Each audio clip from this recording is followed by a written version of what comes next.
भावाभावविकारश्च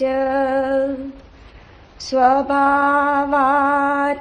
निश्चयी निर्विकारो गतक्लेश सुखेन एव उपशाम्यति। ईश्वर सर्वनिर्माता नेहान्य इति निश्चयी अन्तर्गलिता सर्वाश शान्त क्वापि न सज्जते। आपद संपद काले दैवातेवेति निश्चयी तृप्तः स्वस्थेन्द्रियो नित्यं न वाञ्छति न शोचति। सुख दुखे जन्म मृत्यु दैवातेवेति निश्चयी साध्यादर्शी निरायास कुर्वन्नपि न लिप्यते। चिन्तया जायते दुःखम्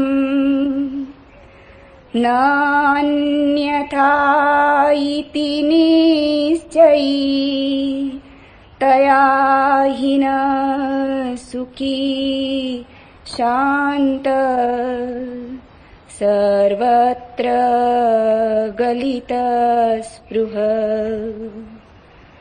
नाहं देवो न मे देवो बोधोऽहम् इति निश्चयी कैवल्यम् इव सम्प्राप्तो न स्मरति अकृतं कृतम्। आब्रह्मस्तम्बपर्यन्तम् अहम् एव इति निश्चयी निर्विकल्प शुचि शान्त प्राप्ता प्राप्तर्विनिवृतम्। नानाश्चर्यम् इदं विश्वम् न किञ्चिदिति निश्चयी निर्वासन स्फूर्तिमात्रो न किञ्चित् इव शाम्यति।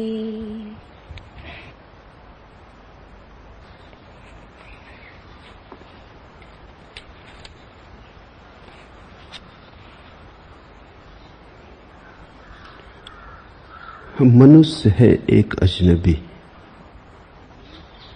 इस किनारे पर, यहां उसका घर नहीं, न अपने से परिचित है न दूसरों से परिचित है, और अपने से ही परिचित नहीं तो दूसरों से परिचित होने का उपाय भी नहीं।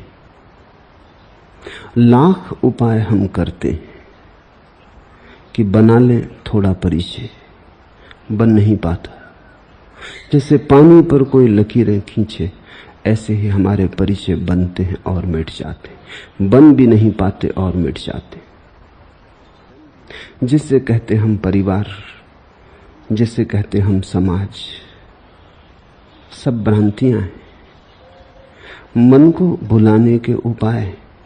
और एक ही बात भुलाने की आदमी कोशिश करता है कि यही मेरा घर है, कहीं और नहीं। यही समझाने की कोशिश करता है, यही मेरे परिजन है, यही मेरा सत्य है। यह देह देह से जो दिखाई पड़ रहा हुआ है यही संसार है, इसके पार और कुछ भी नहीं। लेकिन टूट टूट जाती यह बात, खेल बनता नहीं, खिलौने खिलौने ही रह जाते, सत्य कभी बन नहीं पाते। धोखा हम बहुत देते हैं लेकिन धोखा कभी सफल नहीं हो पाता, और शुभ है कि धोखा सफल नहीं होता। काश धोखा सफल हो जाता तो हम सदा को भटक जाते, फिर तो बुद्धत्व का कोई उपाय न रह जाता, फिर तो समाधि की कोई संभावना न रह जाती। लाख उपाय करके भी टूट जाते हैं, इसलिए बड़ी चिंता पैदा होती, बड़ा संताप होता। मानते हो पत्नी मेरी है और जानते हो भीतर से कि मेरी हो कैसे सकेगी। मानते हो बेटा मेरा है लेकिन जानते हो किसी तल पर गहराई में कि सब मेरा तेरा सपना है।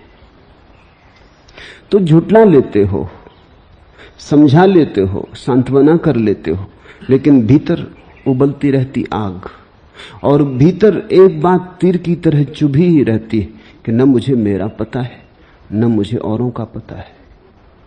इस अजनबी जगह घर बनाया कैसे जा सकता है? जिस व्यक्ति को ये बोध आने लगा कि ये जगह ही अजनबी है, यहां परिचय हो नहीं सकता, हम किसी और देश के वासी हैं, जैसे ही ये बोध जगने लगा और तुमने हिम्मत की और तुमने यहां के भूल भुलावे में अपने को भटकाने के उपाय छोड़ दिए और तुम जागने लगे पार के प्रति, वो जो दूसरा किनारा है, वो जो बहुत दूर कुहासे में छिपा किनारा है, उसकी पुकार तुम्हें सुनाई पड़ने लगी, तो तुम्हारे जीवन में रूपांतरण शुरू हो जाता है। धर्म ऐसी ही क्रांति का नाम है।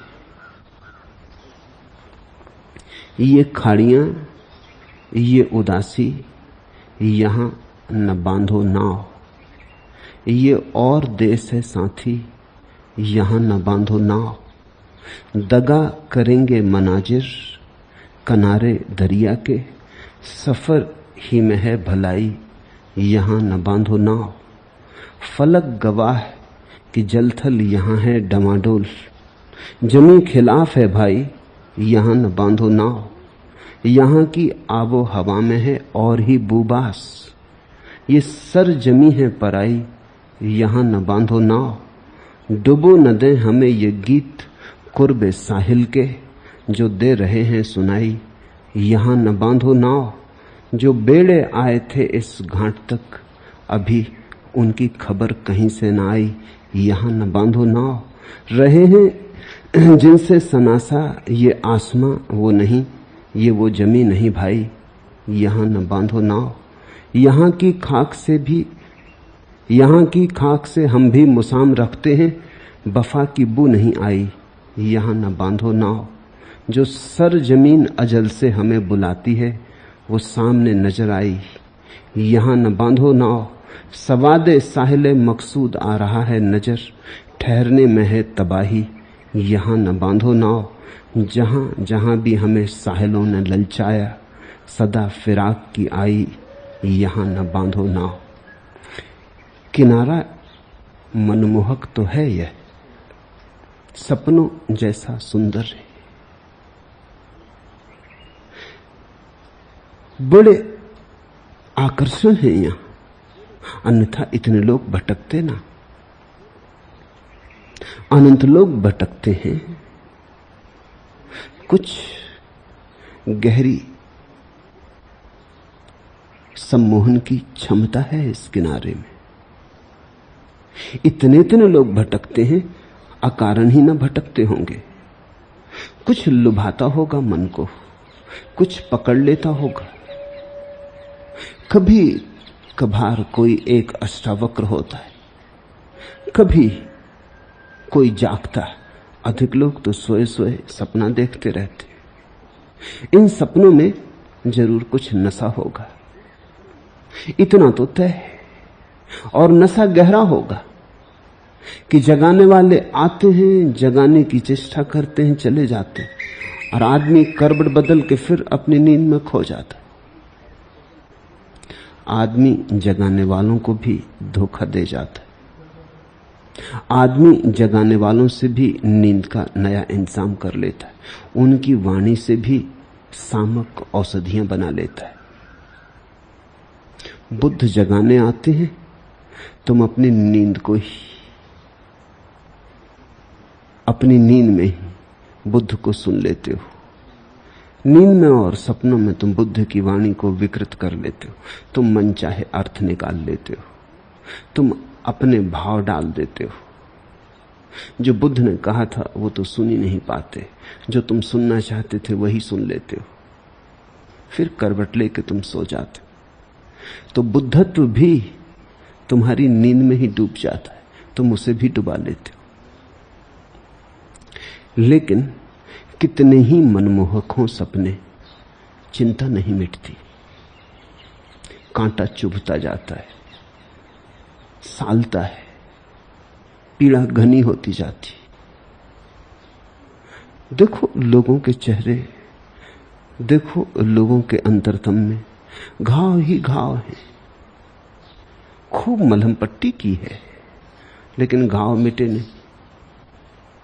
घाव के ऊपर फूल भी सजा लिए तो भी घाव मिटे नहीं।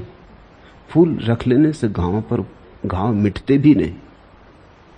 अपने में ही देखो, सब उपाय कर तुमने देखे, जो तुम कर सकते थे कर लिया है, हार गए हो बार बार, फिर भी एक जाग नहीं आती कि कहीं ऐसा तो नहीं है कि जो हम कर रहे हैं वो हो ही नहीं सकता। अपरिचित अपरिचित ही रहेगा। अगर परिचय बनाना हो तो अपने से बना लो, और कोई परिचय संभव नहीं है। दूसरे से परिचय हो ही नहीं सकता। एक ही परिचय संभव है, अपने से, क्योंकि दूसरे के भीतर तुम जाओगे कैसे?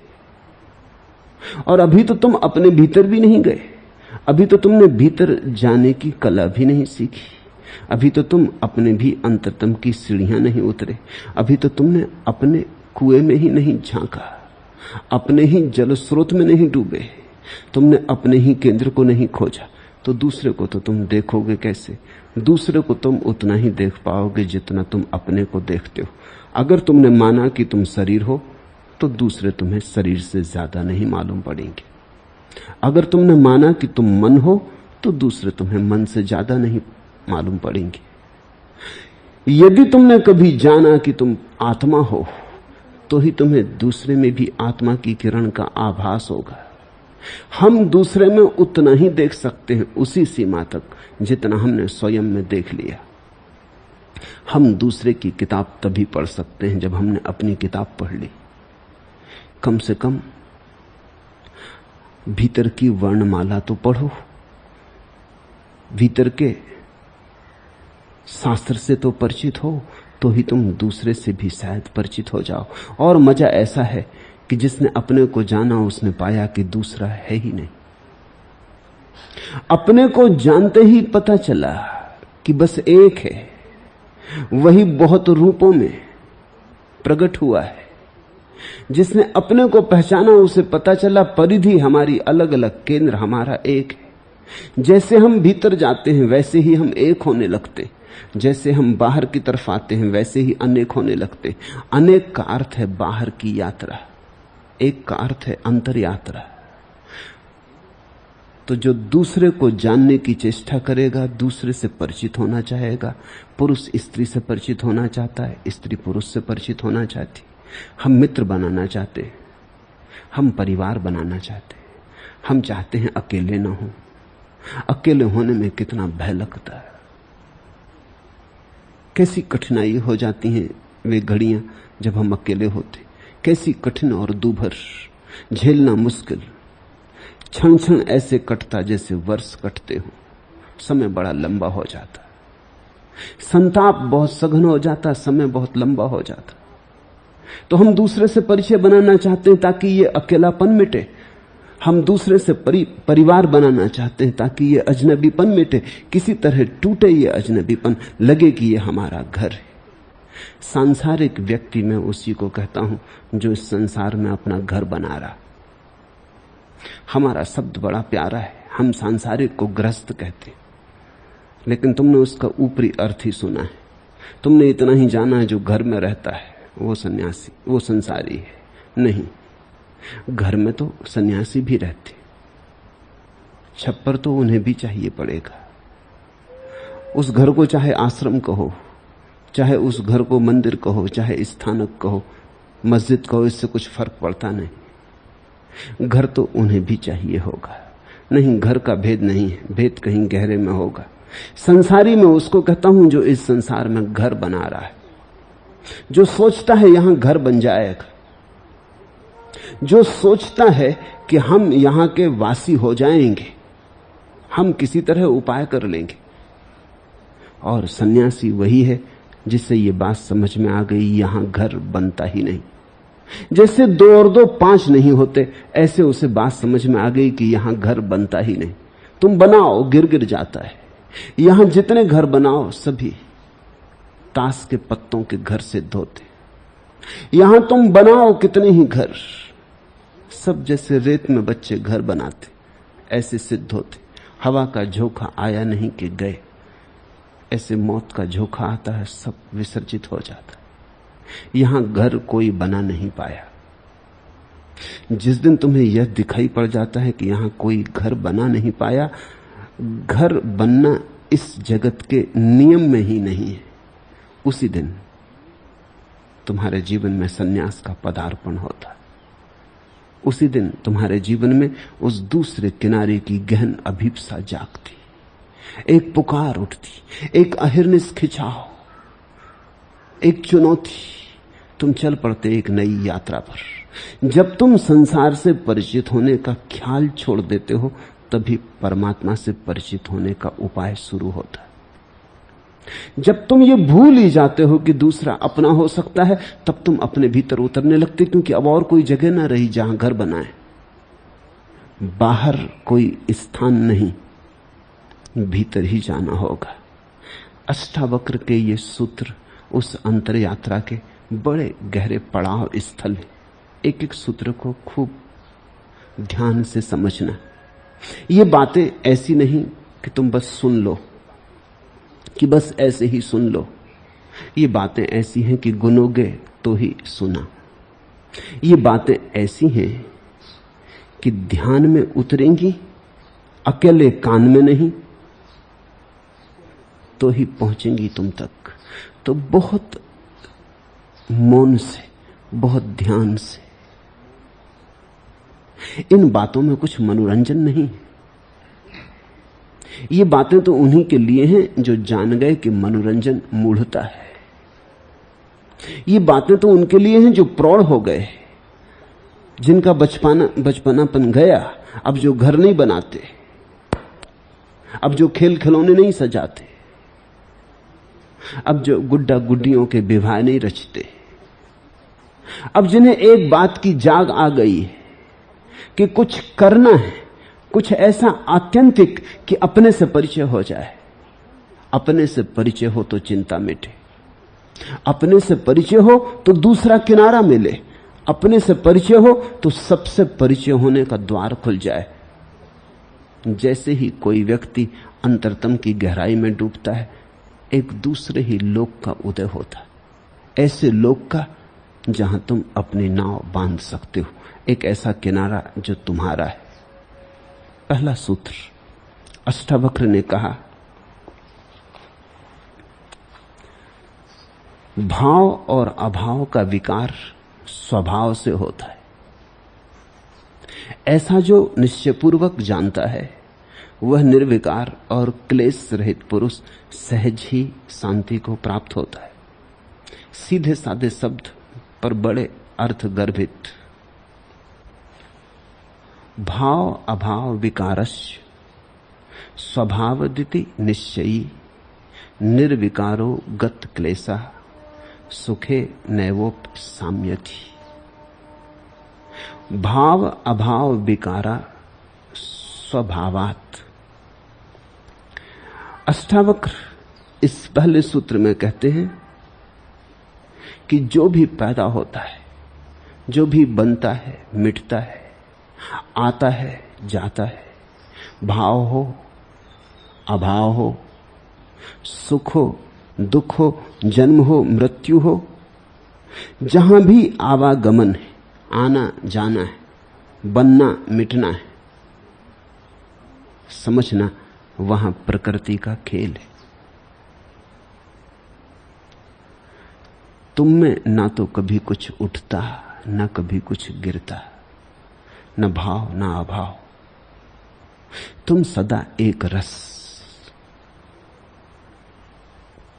तुम्हारे होने में कभी कोई परिवर्तन नहीं, सब परिवर्तन बाहर है, तुम शाश्वत सनातन। सब तरंगें बाहर हैं, तुम तो हो मात्र गहराई जहां कोई तरंग कभी प्रवेश नहीं पाती। तुम मात्र दृष्टा हो परिवर्तन के। भूख लगी, तुम्हें भूख कभी नहीं लगती, तुम तो मात्र जानते हो कि भूख लगी। भूख तो शरीर में ही लगती, भूख तो शरीर का ही हिस्सा है। शरीर यानी प्रकृति, शरीर को जरूरत पड़ गई। शरीर तो दीन है, उसे तो प्रतिपल भीख की जरूरत है। उसके पास अपने जीवन को जीने का स्वसंभूत कोई उपाय नहीं। वो तो उधार जीता है, उसे तो भोजन न दो तो मर जाएगा, उसे तो श्वास न मिले तो समाप्त हो जाएगा, उसे तो रोज रोज भोजन डालते रहो तो ही किसी तरह घसीटता है, तो ही किसी तरह चलता है। भूख लगी तो शरीर को भूख लगी, फिर भोजन तुमने किया तो भी शरीर को तृप्ति हुई। भूख का भाव, फिर भूख का अभाव हो जाना, दोनों ही शरीर में घटे। तुमने मात्र जाना, तुमने मात्र देखा, तुम केवल साक्षी रहे। तुम में ना तो भूख लगी, तुम में ना संतोष आया। भाव और अभाव का विकार स्वभाव से प्रकृति से होता है। ऐसा जो निश्चयपूर्वक जानता है वह निर्विकार और क्लेश रहित पुरुष सहज ही शांति को प्राप्त होता है। इति निश्चयी, ऐसा जिसने निश्चय से जाना। सुन के तो तुमने भी जान लिया, लेकिन निश्चय नहीं बनेगा। शास्त्र में तो तुमने भी पढ़ा, लेकिन निश्चय नहीं बनेगा। निश्चय तो अनुभव से बनता है, दूसरे के कहे नहीं बनता। मैं तुमसे कहता हूं, अष्टावक्र तुमसे कहते हैं कि भूख शरीर को लगती, तुम्हें नहीं, तुम सुनते हो। शायद थोड़ा बुद्धि का प्रयोग करोगे तो साफ भी हो जाएगी कि बात ठीक है, कांटा तो शरीर में ही गड़ता है, पीड़ा शरीर में ही होती है, पता हमें चलता है, बोध हमें होता है। घटनाएं घटती रहती, हम साक्षी मात्र हैं। ऐसा बुद्धि से समझ में भी आ जाएगा, लेकिन इससे तुम इति निश्चयी न बन जाओगे। ये तो बार बार समझ में आ जाएगा और फिर तुम भूल जाओगे। जब फिर भूख लगेगी तब अष्टावक्र भूल जाएंगे, तब फिर तुम कहोगे मुझे भूख लगी। तुम भूल जाओगे भूख के क्षण में, तादाद में फिर सघन हो जाएगा, फिर तुम कहोगे मैं भूखा। फिर तुम भोजन करके जब तृप्ति अनुभव करोगे, कहोगे तृप्त हुआ, मैं तृप्त हुआ। बौद्धिक रूप से इसे तुम समझ भी ले सकते हो, लेकिन इससे तुम इति निश्चयी न हो जाओगे। इसलिए बार बार अष्टावक्र दोहराएंगे इस शब्दों के समूह को, इति निश्चयी, ऐसा जिसने निश्चय पूर्वक जाना। इससे तुम ये गलती मत समझ लेना कि अष्टावक्र तुमसे ये कह रहे हैं कि तुम इसे खूब दोहराओ तो निश्चय पक्का हो जाए। बार बार दोहरा दोहरा के, बार बार मन में यही भाव उठा उठा के निश्चय कर लो, दृढ़ता कर लो तो बस ज्ञान हो जाएगा। नहीं, इस तरह निश्चय नहीं होता। तुम झूठ को कितना ही दोहराओ, तुम्हें झूठ सच जैसी भी मालूम पड़ने लगे तो भी सच इस तरह पैदा नहीं होता। बहुत बार दोहराने से भ्रम पैदा होता है, ऐसा लगने लगता है कि अनुभव होने लगा। अगर बैठे बैठे तुम रोज दोहराते हो कि मैं देह नहीं, मैं देह नहीं, मैं देह नहीं, ऐसा दोहराते रहो वर्षों तक, तो आखिर मन पर लकीर तो पड़ेगी, बार बार लकीर पड़ेगी। रसरी आवत जात है सिल पर पड़त निशान, वो तो पत्थर में भी निशान पड़ जाते हैं, कोमल सी रस्सी के आते जाते, तो मन पर निशान पड़ जाएगा। उसको तुम निश्चय मत समझ लेना, वो तो बार बार दोहराने से पड़ गई लीक लकीर, उससे तो भ्रांति पैदा होगी। तुम्हें ऐसा लगने लगेगा कि अब मैं जानता हूं कि मैं देह नहीं, लेकिन तुमने अभी जाना नहीं, तो जानोगे कैसे? अभी जाना ही नहीं तो निश्चय कैसे होगा? तो जब अष्टावक्र कहते हैं ऐसा जिसने निश्चय पूर्वक जाना, तो उनका अर्थ नहीं है कि तुम अपने को आत्मसम्मोहित कर लो। ऐसा बहुत से लोग इस देश में कर रहे हैं। अगर तुम जाओ सन्यासियों के आश्रम में तो बैठे दोहरा रहे हैं कि मैं देह नहीं, मैं ब्रह्म हूं। लेकिन क्या दोहरा रहा है? अगर मालूम पड़ गया तो बंद करो दोहराना। दोहराना ही बताता है कि अभी पता नहीं चला।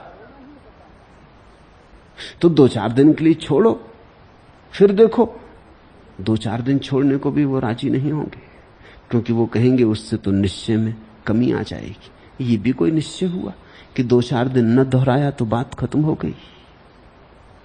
ये तो निश्चय न हुआ, ये तो तुम किसी भ्रम को संभाल रहे हो दोहरा दोहरा के। अडोल्फ हिटलर ने अपनी आत्मकथा में लिखा है, सच और झूठ में ज्यादा फर्क नहीं। बहुत बार दोहराए गए झूठ सच मालूम होने लगते। और अडोल्फ हिटलर ठीक कहता है, क्योंकि यही उसने जीवन भर किया। झूठ दोहराए, इतने बार दोहराए कि वो सच मालूम होने लगे। ऐसे झूठ जिन पे पहली बार सुन के उसके मित्र भी हंसते थे, वो भी सच मालूम होने लगे। दोहराए चले जाओ, विज्ञापन करो, दूसरों के सामने दोहराओ, अपने सामने दोहराओ, एकांत में भीड़ में दोहराए चले जाओ, तो तुम अपने आसपास एक धुआं पैदा कर लोगे। एक लकीर तुम्हारे आसपास सघन हो जाएगी। उस लकीर में तुम निश्चय मत जान लेना। जब अष्टावक्र कहते हैं निश्चय पूर्वक, तो उनका अर्थ अडोल्फ हिटलर वाला अर्थ नहीं। उनका अर्थ है सत्य को अनुभव से जानकर, दोहरा कर नहीं। दोहराना तो भूल कर मत। मंत्र तो सभी धोखा देते, मंत्र तो धोखा देने का उपाय है। उससे आंखें धुंधली हो जाती।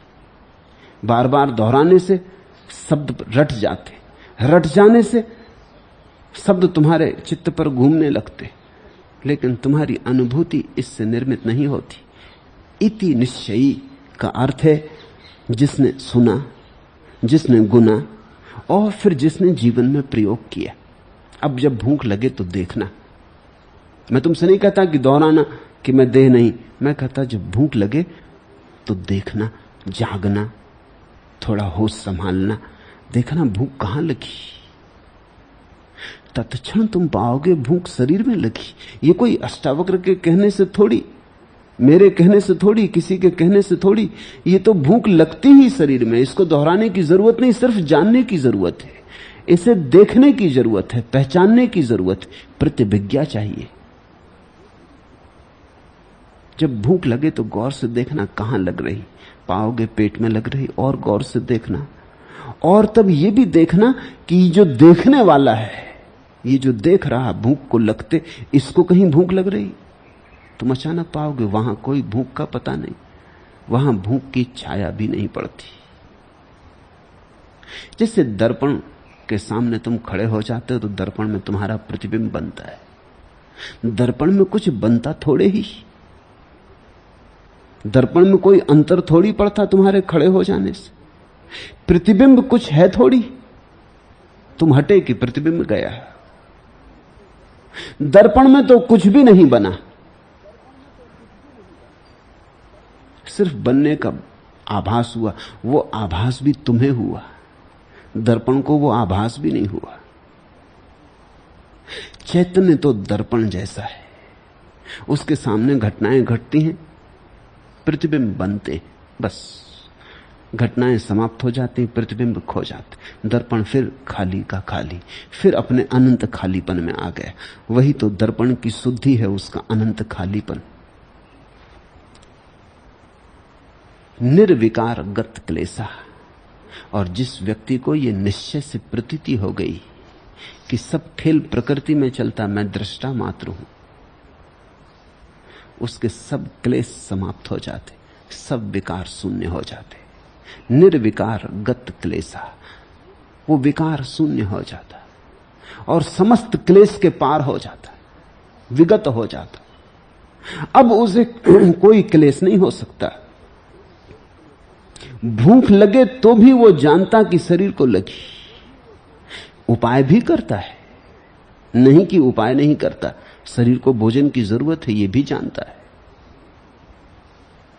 लेकिन अब कोई क्लेश नहीं होता।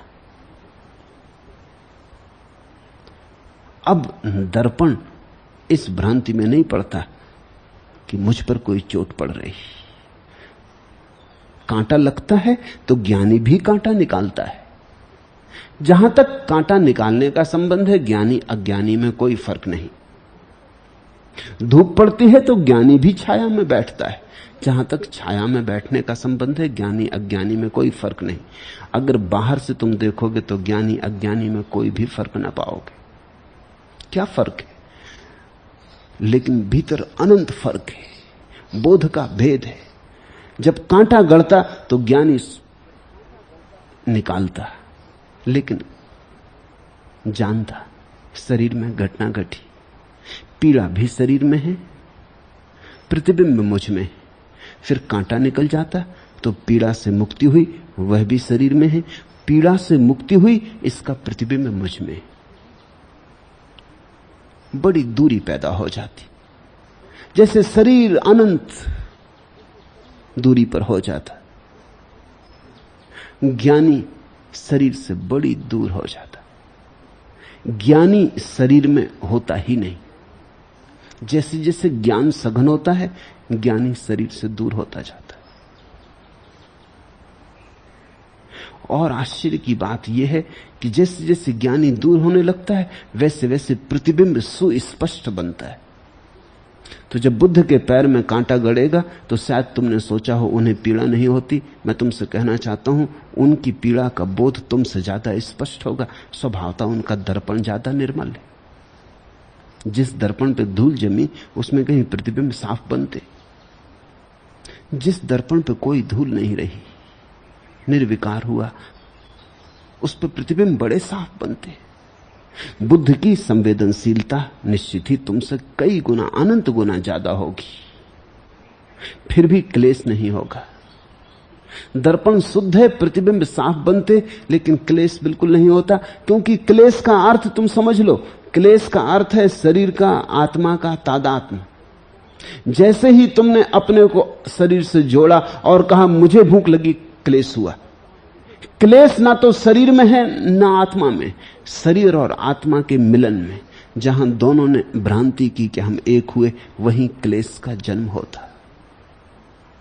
शरीर और आत्मा की जो गांठ है, जो विवाह है, जो तुमने 7 फेरे डाल लिए, उसमें ही क्लेश है। निर्विकार गत क्लेशा सुखेन एव उपसाम्यति। और अष्टावक्र कहते हैं कि अगर इतनी बात साफ हो जाए, इतना निश्चय हो जाए कि मैं भिन्न, कि मैं सदा भिन्न, कि मैं कभी पीड़ा सुख दुख आने जाने से मेरा कोई जोड़ नहीं, गांठ खुल जाए, ऐसा तलाक हो जाए शरीर से, ऐसा भेद और फासला हो जाए, तो सहज ही शांति उपलब्ध होती। सुखेन एव उपसाम्यति। तो अष्टावक्र कहते हैं फिर इस शांति के लिए कोई तपस्या नहीं करनी पड़ती कि सिर के बल खड़े हों, कि हवन जलाएं और आग के पास धूनी रमाएं और शरीर को गलाएं और कष्ट दें। ये सब बातें व्यर्थ हैं। सुखेन एव, बड़े सुखपूर्वक, बड़ी शांतिपूर्वक, बिना किसी श्रम के, बड़ी विराम और विश्रांति में जीवन की परम घटना घट जाती, जिसको ज़ेन फकीर कहते हैं प्रयास रहित प्रयास। अष्टवक्र के सूत्र का वही अर्थ है। मैं कई बार सोचता हूं कि ज़ेन फकीरों को अष्टवक्र के सूत्रों की तरफ ध्यान क्यों नहीं गया। शायद सिर्फ इसलिए कि अष्टवक्र के सूत्र बुद्ध से संबंधित नहीं है। अन्यथा ज़ेन के लिए अष्टवक्र के सूत्रों से ज्यादा और कोई परम भूमिका नहीं हो सकती। अष्टवक्र का सारा कहना यही है कि बिना श्रम के हो जाता है, बिना चेष्टा के हो जाता है, क्योंकि बात सिर्फ बोध की है, चेष्टा की है नहीं। कुछ करना नहीं है, जैसा है वैसा जानना है। करने की बात ही फिजूल है।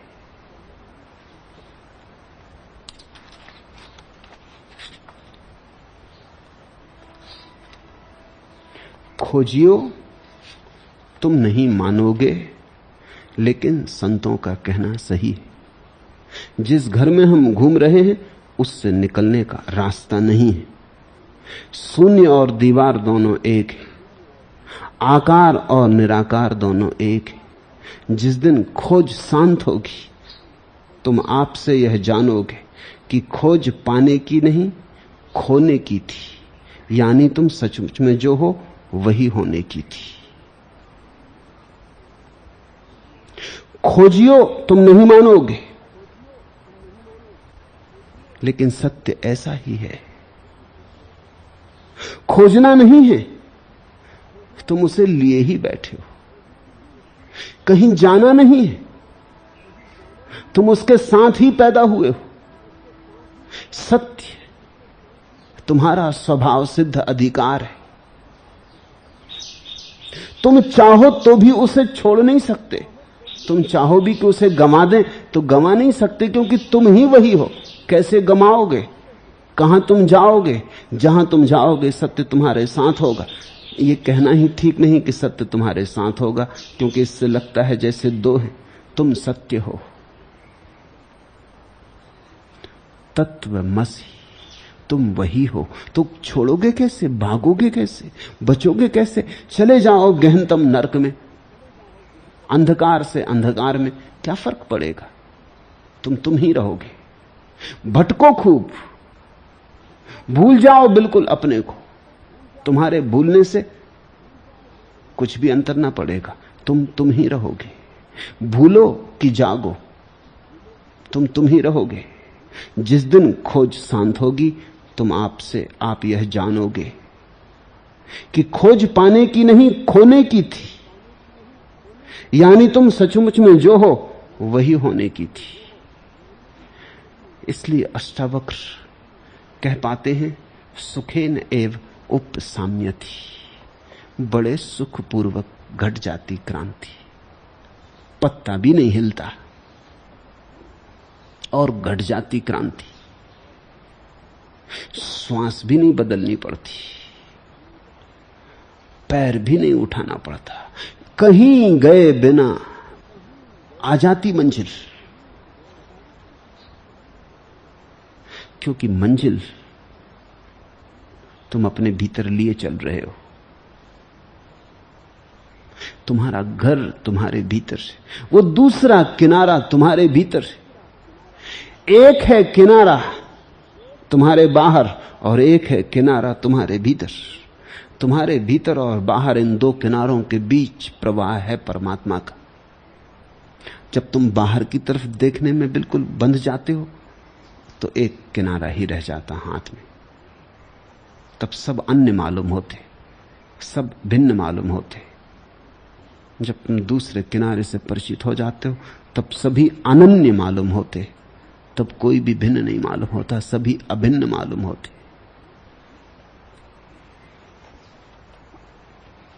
सबको बनाने वाला ईश्वर है, यहां दूसरा कोई नहीं। ऐसा जो निश्चयपूर्वक जानता है वह पुरुष शांत है। उसकी सब आशाएं जड़ से नष्ट हो गई और वह कहीं भी आसक्त नहीं होता। ईश्वरा सर्व निर्माता नेहान्य इति निश्चयी अंतर्गलित सर्वासा शांता क्वापि न सज्जते। सबको जानने वाला ईश्वर है, इसलिए अगर तुम ईश्वर को जानने चले हो तो एक गलती कभी मत करना, तुम ईश्वर को दृश्य की तरह मत सोचना। ईश्वर दृश्य नहीं बन सकता, वो सबको जानने वाला है, वो दृष्टा है। तो तुम इस भ्रांति में मत पड़ना कि किसी दिन मैं ईश्वर को जान लूंगा।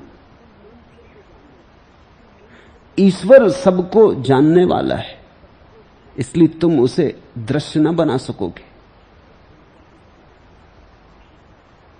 फिर ईश्वर को खोजने का उपाय क्या है? क्योंकि साधारणतः लोग जब ईश्वर को खोजते हैं तो इसी तरह खोजते हैं कि ईश्वर कोई वस्तु, कोई दृश्य, कोई व्यक्ति, हम जाएंगे और देख लेंगे और बड़े आह्लादित होंगे और नाचेंगे और गाएंगे और बड़े प्रसन्न होंगे कि देख लिया ईश्वर को। मेरे पास लोग आते हैं, वो कहते हैं कि ईश्वर की खोज कैसे करें, कहां मिलेगा ईश्वर? हिमालय जाएं, एकांत में जाएं, क्या है ईश्वर की प्रतिछवि? कुछ हमें समझा दें ताकि हम पहचानें तो भूलें ना, ताकि पहचान लें, पहचान हो सके। कुछ रूपरेखा दे दें। नास्तिक भी और आस्तिक भी, दोनों में बड़ा फर्क नहीं मालूम पड़ता। नास्तिक भी कहता है दिखलाओ कहां है ईश्वर, तो हम मान लेंगे, और आस्तिक भी यही कहता है कि हम मानते हैं, हम खोजने चले कहां है, उसका रूप क्या, उसका नाम पता ठिकाना क्या। लेकिन दोनों की बुद्धि एक जैसी है, दोनों में कोई बड़ा फर्क नहीं। नास्तिक के तर्क और आस्तिक के तर्क में तुम देखते हो फर्क कहां है? दोनों ये कहते हैं कि परमात्मा कहीं बाहर है। नास्तिक कहता दिखला दो तो मान लेंगे, आस्तिक कहता मान तो हमने लिया, अब दिखला दो। फर्क जरा भी नहीं है, रत्ती भर का नहीं है। इसलिए तो दुनिया में इतने आस्तिक हैं और आस्तिकता बिल्कुल नहीं, क्योंकि इनमें और नास्तिक में कोई फर्क नहीं। शायद एक फर्क होगा कि नास्तिक थोड़ा हिम्मतवर है, ये थोड़े कायर और कमजोर। नास्तिक कहता है दिखला दो तो मान लेंगे, और ये बात ज्यादा युक्त मालूम होती कि माने कैसे। आस्तिक कहता है कि चलो माने तो हम लेते हैं, कौन झंझट करे, मानने में सुविधा है, सुरक्षा है, सभी मानते। समाज के विपरीत जाने में उपद्रव होता है, जगह जगह झंझटें आती, चलो माने लेते, अब दिखला दो। लेकिन दोनों का ख्याल है आंख से देखा जा सकेगा, दोनों का ख्याल है परमात्मा दृश्य बन सकेगा। ये सूत्र स्मरण रखना। सबको जानने वाला, सबको बनाने वाला ईश्वर है, यहां दूसरा कोई नहीं है। ऐसा जो निश्चय पूर्वक जानता है वह पुरुष शांत, उसकी सब आशाएं जड़ से नष्ट हो गई और वह कहीं भी आसक्त नहीं होता है। तो फिर ईश्वर को जानने का ढंग क्या है? अगर ईश्वर को दृश्य की तरह नहीं जाना जा सकता तो फिर उपाय क्या है? उपाय है कि तुम दृष्टा बनो, क्योंकि दृष्टा ईश्वर का स्वभाव है। जैसे जैसे तुम दृष्टा बने कि तुम सरकने लगे ईश्वर के करीब। दुनिया में दो ही ढंग है ईश्वर से साथ थोड़ा सा संबंध बनाने के। एक तो है कवि का ढंग और एक है ऋषि का ढंग। कवि का ढंग है कि वो कुछ सृजन करता है, कविता बनाता, शून्य से लाता शब्द को। चित्रकार, मूर्तिकार, संगीतकार, नर्तक निर्माण करते कुछ। अनगढ़ पत्थर को गढ़ता मूर्तिकार, जहां कोई रूप न था वहां रूप का निर्माण करता। कल तक पत्थर था, राह के किनारे पड़ा, आज अचानक मूर्ति हो गई। उस पत्थर के चरणों पर फूल चढ़ने लगे, कुछ निर्माण कर दिया।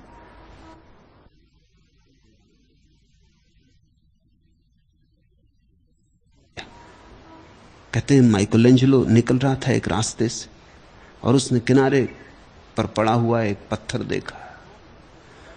पास ही पत्थर वाले की दुकान थी। उसने पूछा, ये पत्थर कई सालों से पड़ा देखता हूं। उसने कहा, इसका कोई खरीदार नहीं, बहुत अनगढ़ है। माइकलेंजेलो ने कहा मैं इसे खरीद लेता हूं। उस पत्थर से माइकलेंजेलो ने ईसा की बड़ी सुंदर प्रतिमा निकाली।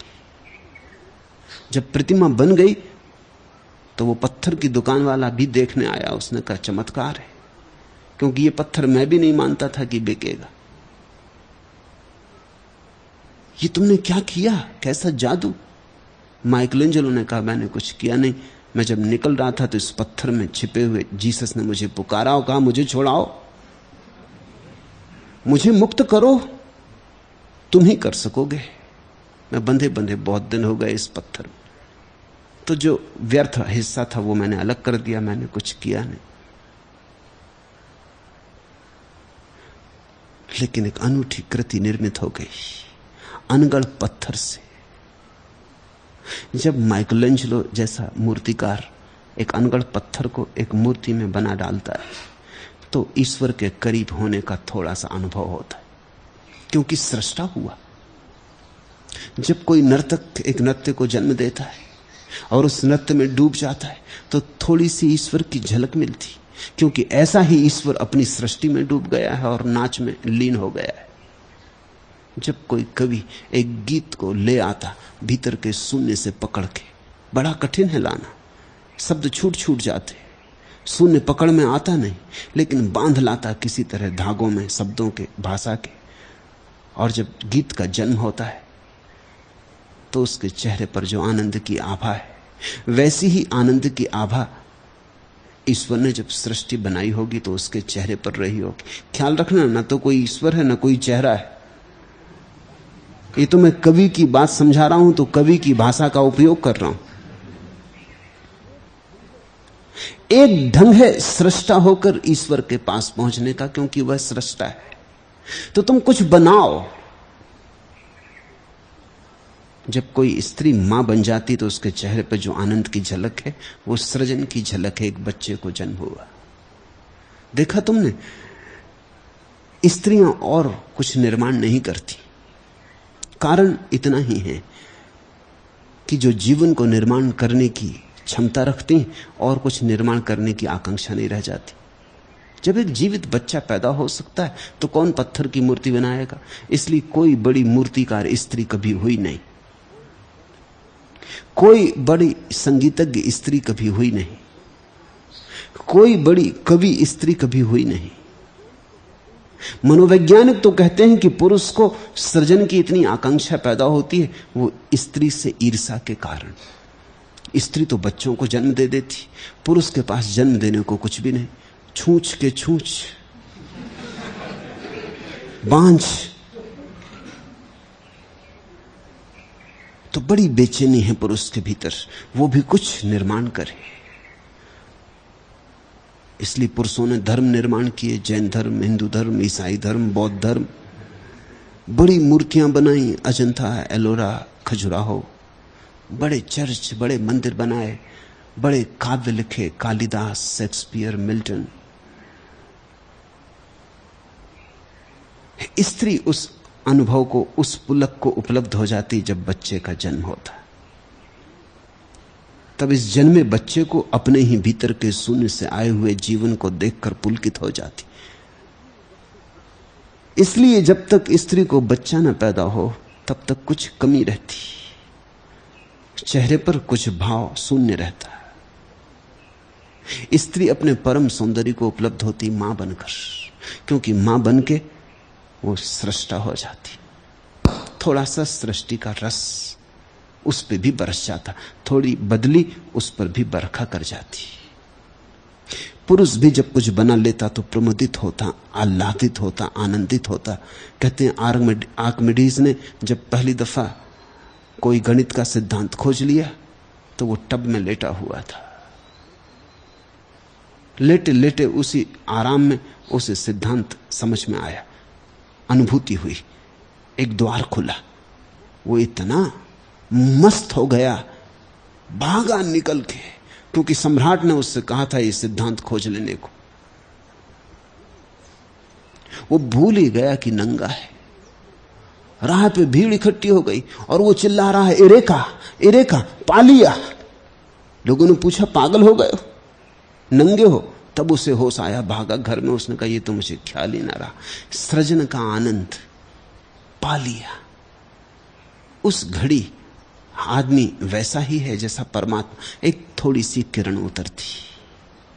वैज्ञानिक हो, कवि हो, चित्रकार, मूर्तिकार, जब भी तुम कुछ सृजन कर लेते हो तो एक किरण उतरती। ये तो एक रास्ता है, इसको मैं काव्य का रास्ता कहता, कला का रास्ता कहता। परमात्मा के पास जाने का सबसे सुगम रास्ता है कला, मगर पूरा नहीं है यह रास्ता। इससे सिर्फ किरणें हाथ में आती, सूरज कभी हाथ में नहीं आता। फिर दूसरा रास्ता है ऋषि का।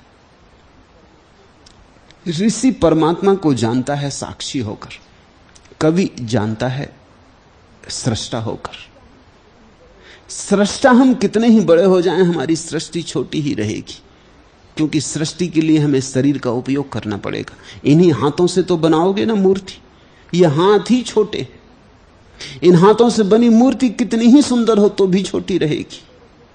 इसी मन से तो रचोगे ना काव्य, ये मन ही बहुत क्षुद्र है। इस मन से कितना ही सुंदर काव्य रचो, आखिर मन की ही रचना रहेगी।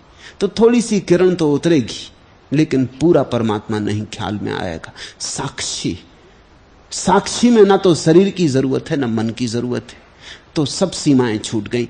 शुद्ध ब्रह्म जो तुम्हारे भीतर छिपा है उसका सीधा साक्षात्कार हुआ। उस साक्षात्कार में तुम ईश्वर हो। ईश्वर को पाने का उपाय दृश्य की तरह ईश्वर को कभी मत खोजना, अन्यथा भटकते रहोगे, क्योंकि दृश्य ईश्वर बनता ही नहीं, ईश्वर दृष्टा है।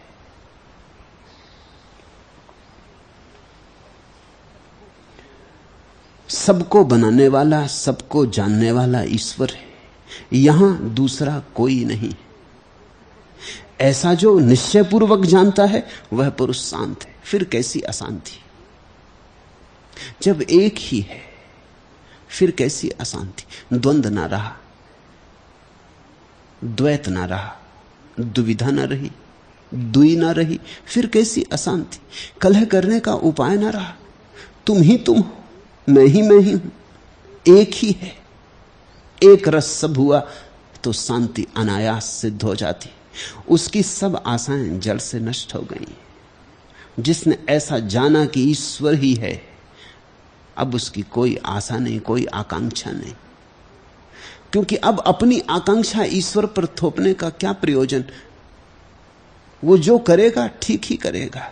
फिर जो हो रहा है ठीक ही हो रहा है, जो है शुभ है। जब भी तुम आशा करते हो उसका अर्थ ही इतना है कि तुमने शिकायत कर दी। जब तुमने कहा कि ऐसा हो, उसका अर्थ ही है कि जैसा हो रहा है उससे तुम राजी नहीं। तुमने कहा ऐसा हो, उसमें ही तुमने शिकायत कर दी, उसमें ही तुम्हारी प्रार्थना नष्ट हो गई। प्रार्थना का अर्थ है जैसा है वैसा शुभ, जैसा है वैसा सुंदर, जैसा है वैसा सत्य। इससे अन्यथा की कोई मांग नहीं। तब तुम्हारे भीतर प्रार्थना है। आस्तिक का अर्थ है जैसा है उससे मैं परिपूर्ण हृदय से राजी हूं। मेरा कोई सुझाव नहीं परमात्मा को कि ऐसा हो कि वैसा हो। मेरा सुझाव क्या अर्थ रखता है?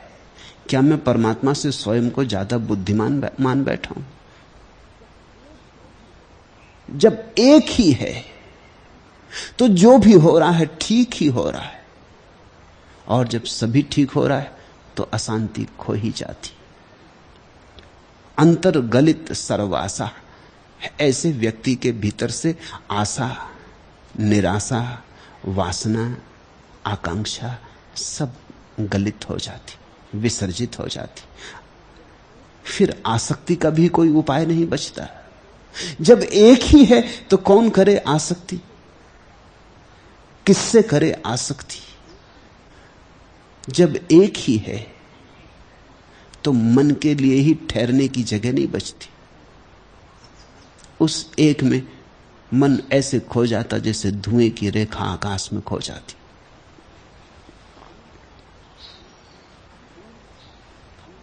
मूल फूल को पूछता रहा, ऊपर कुछ पता चला? फूल मूल को पूछता रहा, नीचे कुछ सुराग मिला? लेकिन फूल और मूल एक ही। वो जो नीचे चली गई है जड़ गहरे अंधेरे में, पृथ्वी के गहन गर्भ में, और वो जो फूल आकाश में उठा है और खिला है हवाओं में, गंध को बिखेरता, सूरज की किरणों में नाचता, ये दो नहीं।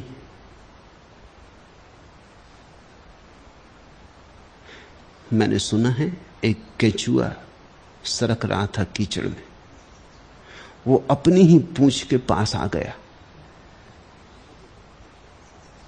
मोहित हो गया, कहा प्रिय, बहुत दिन से तलाश में था, अब मिलन हो गया। उसकी पूछने का, अरे मूढ़, मैं तेरी ही पूछ। वो समझा कि कोई स्त्री से मिलन हो गया है। अकेला था, संगी साथी की तलाश रही होगी।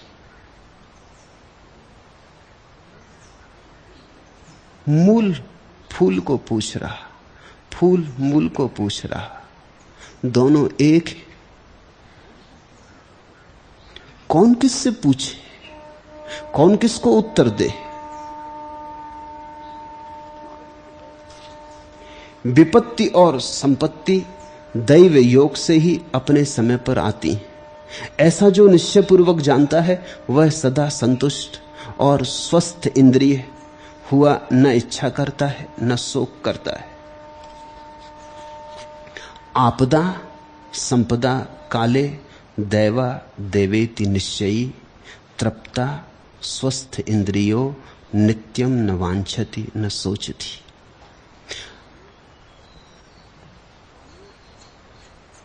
काले आपदा जा चा संपदा, समय पर सब होता है। समय पर जन्म, समय पर मृत्यु, समय पर सफलता, समय पर असफलता, समय पर सब होता है। कुछ भी समय के पहले नहीं होता।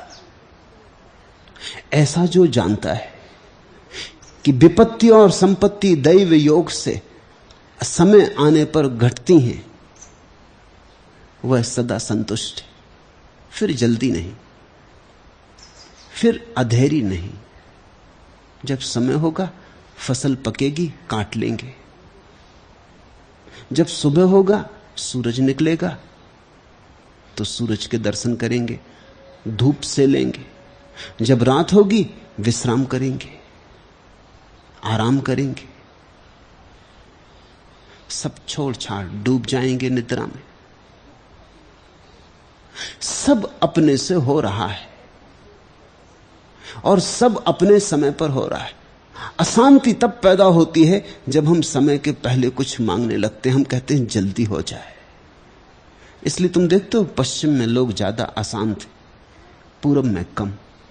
हालांकि पूरब में होने चाहिए ज्यादा, क्योंकि दुख यहां ज्यादा, धन की यहां कमी, भूख यहां, अकाल यहां, हजार हजार बीमारियां यहां, सब तरह की पीड़ाएं यहां। पश्चिम में सब सुविधाएं, सब सुख, वैज्ञानिक तकनीकी विकास, फिर भी पश्चिम में लोग दुखी, पूरब में लोग सुखी ना हो पर दुखी नहीं। मामला क्या है? एक बात पूरब ने समझ ली।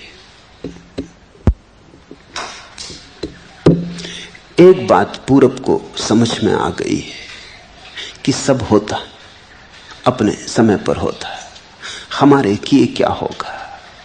तो पूरब में एक प्रतीक्षा है, एक धैर्यपूर्ण प्रतीक्षा है, इसलिए तनाव नहीं। फिर पश्चिम में धारणा है कि एक ही जन्म है, ये 70-80 साल का जन्म, फिर गए सो गए। तो जल्दबाजी भी है, 70-80 साल में सब कुछ कर लेना। इसमें आधी जिंदगी तो ऐसे सोने में, खाने पीने में बीत जाती, नौकरी करने कमाने में बीत जाती। ऐसे मुश्किल से थोड़े से दिन बचते हैं भोगने को, तो भोग लो। गहरी आतुरता है, हाथ कहीं खाली ना रह जाए। समय बीता जाता, समय की धार भागी चली जा रही, तो भागो, तेजी करो, जल्दी करो। और कितनी ही जल्दी करो कुछ खास परिणाम नहीं होता। जल्दी करने से और देरी हो जाती। अभी मैं आंकड़े पढ़ता था न्यूयॉर्क में जब कारें नहीं चलती थी तो आदमी की गति जितनी थी उतनी ही 50 साल के बाद फिर हो गई। और इतनी कारें, गति उतनी की उतनी हो गई, क्योंकि अब कारें सड़क पे इतनी हो गई। तुम पैदल जितनी देर में दफ्तर पहुंच सकते हो उससे ज्यादा देर लगने लगी कार में पहुंचने में। ये बड़े मजे की बात हो गई। आदमी ने कार खोजी कि जल्दी पहुंच जाएगा। वो जल्दी पहुंचना तो दूर रहा, क्योंकि जगह जगह ट्रैफिक जाम हो जाता, जगह जगह हजारों कारें अटक जाती। एक आदमी ने प्रयोग किया कि वो पैदल चल के दफ्तर जाए।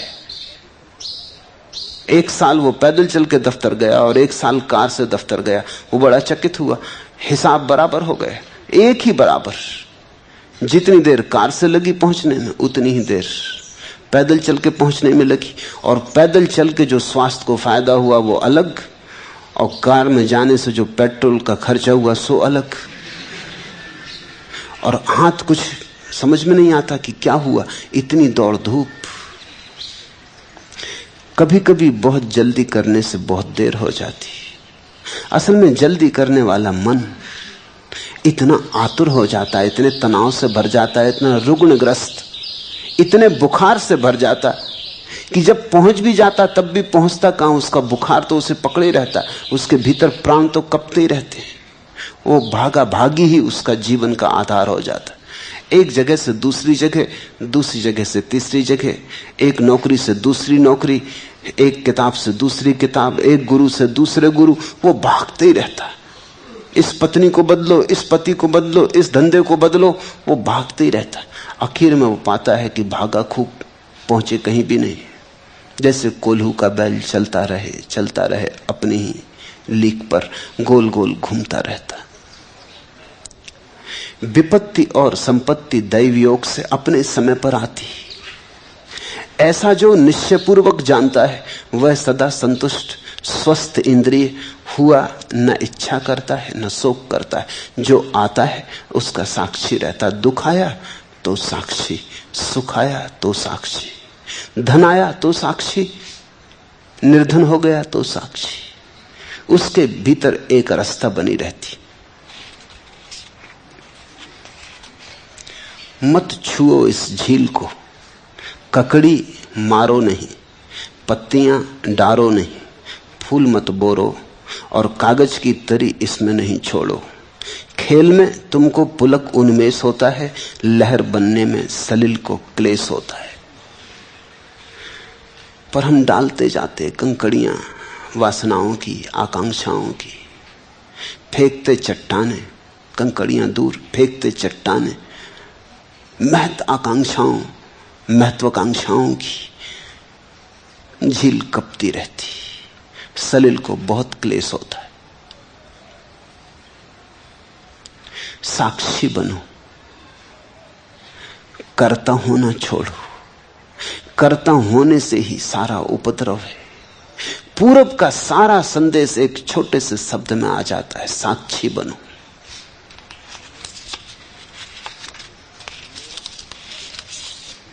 मेरा जीवन सबका साखी। कितनी बार दिवस बीता है, कितनी बार निशा बीती है, कितनी बार तिमिर जीता है, कितनी बार ज्योति जीती है। मेरा जीवन सबका साखी। कितनी बार सृष्टि जागी है, कितनी बार प्रलय सोया है, कितनी बार हंसा है जीवन, कितनी बार विवश रोया है। मेरा जीवन सबका साखी। देखते चलो, रमो मत किसी में, रुको मत कहीं, अटको मत कहीं, देखते चलो। जो आए कोई भाव मत बनाओ, बुरा भला मत सोचो। जो आए, जैसा आए, जो लहर उठे, देखते चलो। और धीरे धीरे तुम पाओगे देखने वाला ही शेष रह गया, सब लहरें चली गई, सलिल शांत हुआ। उस परम शांति के क्षण में सत्य का साक्षात्कार है।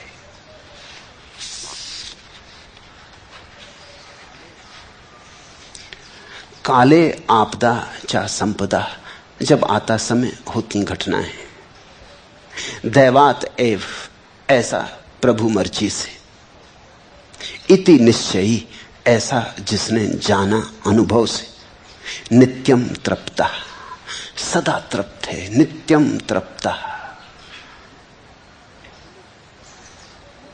स्वाद लो इस शब्द का, नित्यम तृप्ता। चबाओ इसे, गलाओ इसे, उतर जाने दो हृदय तक। नित्यम तृप्ता, वो सदा तृप्त है। ऐसा व्यक्ति अतृप्ति जानता ही नहीं। अतृप्ति पैदा होती आकांक्षा से। तुम करते आकांक्षा, फिर वैसा नहीं होता तो अतृप्ति पैदा होती। न करो आकांक्षा, न होगी अतृप्ति। न रहेगा बांस, न बजेगी बांसुरी। स्वस्थ इंद्रिया, और ऐसा व्यक्ति स्वयं में स्थित हो जाता, स्वस्थ हो जाता, और उसकी सारी इंद्रियां स्वयं से भीतर की केंद्रीय शक्ति से संचालित होने लगती। अभी तो इंद्रियां तुम्हें चलाती,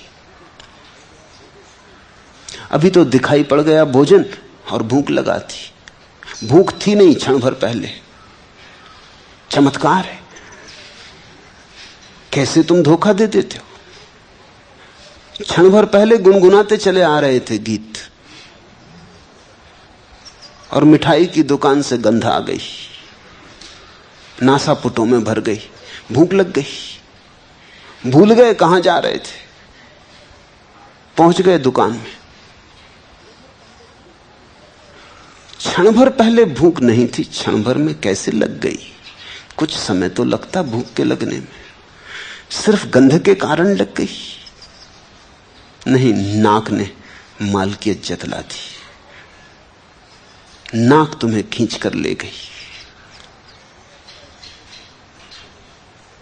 ऐसे तो गुलाम मत बनो। राह चले जाते थे, कोई वासना न थी, कोई सुंदर स्त्री निकल गई, चित्त वासनाग्रस्त हो गया। सुंदर स्त्री की तो बात छोड़ो, अखबार देख रहे थे, अखबार में काले स्याही के धब्बे हैं और कुछ भी नहीं। वहां किसी ने नग्न स्त्री का चित्र बनाया हुआ अखबार में, उसी को देख के आंदोलित हो गए, चल पड़े सपनों में, खोजने लगे, वासना प्रज्वलित होने लगी। ये तो हद हो गई, जरा सोचो भी तो। कागज का टुकड़ा है, उस पर कुछ स्याही के दाग हैं, इनसे तुम इतने प्रभावित हो गए। आंखों ने धोखा दे दिया, तो फिर आंखें दिखाने का साधन न रही, अंधा बनाने लगी। जब आंख मालिक हो जाए तो अंधा बनाती, जब तुम मालिक हो तो आंख देखने का साधन होती। बुद्ध देखते हैं आंख से, महावीर देखते हैं, तुम नहीं। इंद्रियां अभी मालिक है, तुम गुलाम हो। इस गुलामी से छूट जाने का नाम मुक्ति है, मोक्ष है। जब तुम मालिक हो जाओ और इंद्रियां तुम्हारी अनुचर हो जाएं।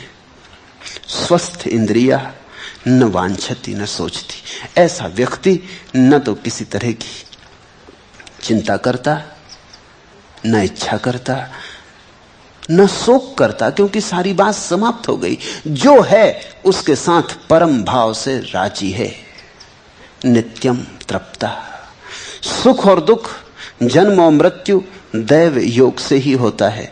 ऐसा जो निश्चयपूर्वक जानता, वह पुरुष साध्य कर्म को नहीं देखता हुआ और श्रम रहित कर्म करता हुआ भी लिप्त नहीं होता है। सुख दुखे जन्म मृत्यु दैवा देवेति निश्चयी साध्यादृशी निरायासा कुर्वन्नपि न लिप्यते। सुख दुखे जन्म मृत्यु दैवात एव। सुख दुख जन्म और मृत्यु भी मिले हैं। सोचो, देखो जरा, तुमने जन्म तो सोचा नहीं था कि हो, तुमने जन्म पाने के लिए तो कुछ किया नहीं था, तुमसे किसी ने पूछा भी नहीं था कि तुम जन्म लेना चाहते कि नहीं। तुम्हारी मर्जी का सवाल ही नहीं है। तुमने अचानक एक दिन अपने को जीवन में पाया, जन्म घटा है, तुम्हारा कर्तव्य नहीं है कुछ। ऐसी ही एक दिन मौत भी घटेगी। तुमसे कोई पूछेगा नहीं कि अब मरने की इच्छा है या नहीं, रिटायर होना चाहते कि नहीं, कोई नहीं पूछेगा। तुम कोई हड़ताल वगैरह भी ना कर सकोगे कि जल्दी रिटायरमेंट किया जा रहा, अभी हम और जीना चाहते। कोई उपाय नहीं। मौत द्वार पर दस्तक भी नहीं देती, पूछती भी नहीं, सलाह मशविरा भी नहीं लेती, बस उठा के ले जाती।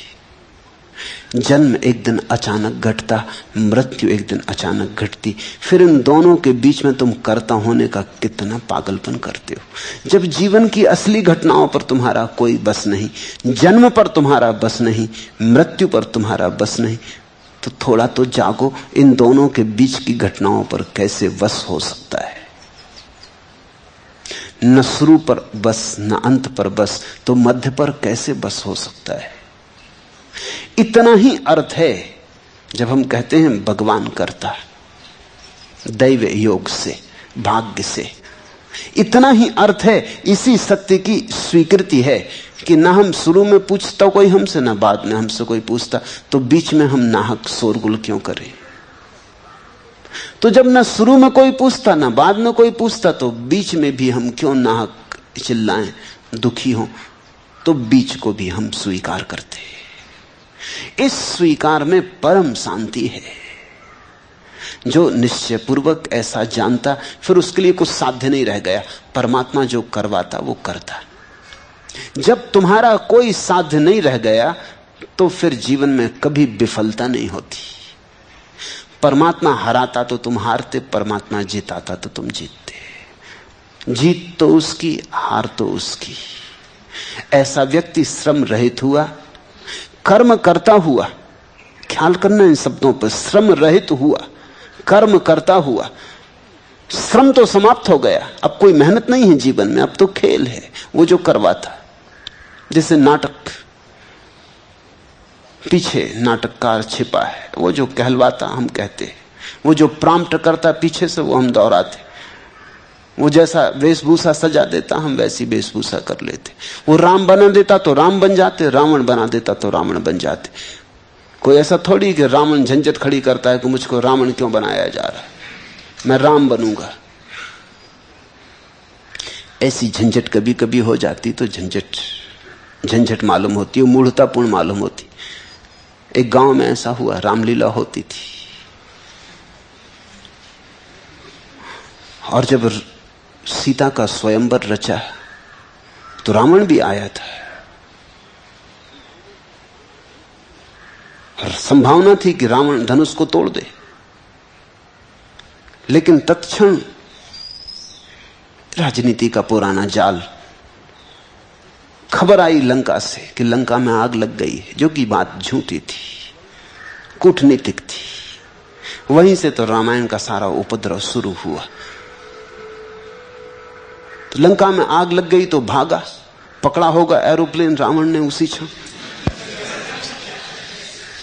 भागा एकदम लंका। लेकिन जब तक यहां सब खत्म हो गया, वो गया लंका, उसको हटाने का ये उपाय था। वो गया लंका, तब तक राम को सीता वरी गई। एक गांव में रामलीला हुई। अब रावण को पता तो था, ही तो नाटक ही था, असली तो था नहीं। पता तो था ही क्या होता है। वो कुछ गुस्से में था, मैनेजर के खिलाफ था। वो असल में चाहता था राम बनना, और उसने कहा कि तू रावण बन। उसने कहा अच्छा देख लेंगे, वक्त पे देख लेंगे। जब बाहर गुहार मची स्वयंवर के बाहर कि रावण तेरी लंका में आग लगी, उसने कहा लगी रहने दो, आज तो सीता को वर के ही घर जाएंगे। और उसने उठ के धनुष्बाण तोड़ दिया, धनुष्बाण रामलीला का। अब बड़ी मुश्किल खड़ी हो गई कि अब करना क्या। तो जनक बूढ़ा आदमी, पुराना उस्ताद था, उसने कहा भृत्यो, ये मेरे बच्चों का खेलने का धनुष्बाण कौन उठा लाया? गिराओ पर्दा, असली धनुष सुनाओ। धक्के देकर उस रावण को निकाला, वो निकलता नहीं था। वो कहे कि ले आओ, असली ले आओ। तुम जीवन में ऐसे ही नाहक धक्कम धुक्की कर रहे हो। पूरब की मनीषा ने जो गहरे सूत्र खोजे उनमें एक है कि जीवन एक अभिनय है, नाटक है, लीला है। इसे गंभीरता से मत लो। जो वो करवाए कर लो, जो वो दिखलाए देख लो। तुम अछूते बने रहो, तुम कुंवारे बने रहो।